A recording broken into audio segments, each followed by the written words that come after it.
Pak kamu pegah kan yang betul-betul yang pelemah pak media mendang kan. Tapi ku yang kali kamu jauh orangnya betul-betul dia dapat. Dan ku yang kata dalam bukunya harap segera direalisasikan. Bek benderanya. Tak cai karo darah orang Aceh.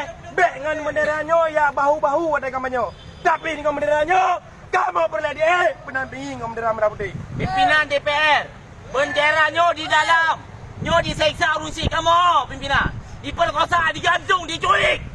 Baik urinang maupun uragam. Darah ban Sigom Aceh dalam benderanya. Pimpinan, baik coba-coba ganda benderanya. Nyo, Samandang yang ganda benderanya. Bangsa Aceh lawan jajam. Jam mana agam? Hidup Bangsa Aceh! Bangsa Aceh! Nyo, nak dua krek tiang bendera yang ipegat ngempeng rakyat Aceh. Dikrek kena bendera merah putih sebagai bendera Nanggro Dayo, bendera Nanggro Aceh, Nanggro Indonesia. Sabuk tu nak tiang, nak sabuk tu tiang yang dalam bukunya kamu tulis bahawa dia peik mak tiangnya. Tiang yang dipegat dengan peng rakyat Aceh. Mungkin talo kadipla di bawah orangnya kamu mahasiswa yang pasang talo. Ronu dewan yang akan peik punah bersedia. Bapak dan karena yang tiang dipegat dengan peng rakyat menyohana dia bendera bintang bulin bat tiangnya lebih agak urayo tapok teman-teman. Sepakat. Dan sampaikan kepada seluruh mahasiswa apabila urayo hana dia bendera bintang bulin maka tiangnya teman-teman tapok. Sepakat. Ada orang Aceh yang ikhlas nak tiangnya apabila bendera merah putih hana dia. Apabila bendera bintang bulinnya hana berdampingi dengan bendera merah putih. Pakat Budi. Pakat. Menyana dia tiangan tapuk tak panjau. Tak bodoh pimpinan.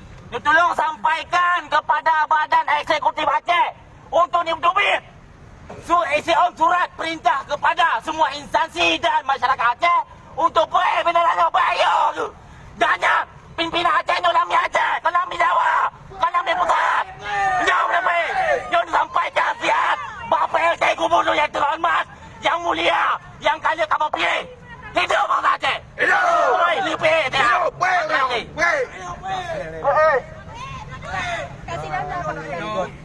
Tahu aku kabar pengen kita jangan mati bangsa orang. Ayah kamu nampak aku mula orangnya. Baik. Dan dia rumah buku ambak. Tuan tu ini tadi ayu. Kita lihat ayu. Ayu. Direkam mecut. Assalamualaikum warahmatullahi wabarakatuh. Ni Pak Bengah tanggal 15 Agustus tahun 2020. Kamu mahasiswa menyerahkan bendera bintang bulinnya kepada DPR bukan cuma untuk foto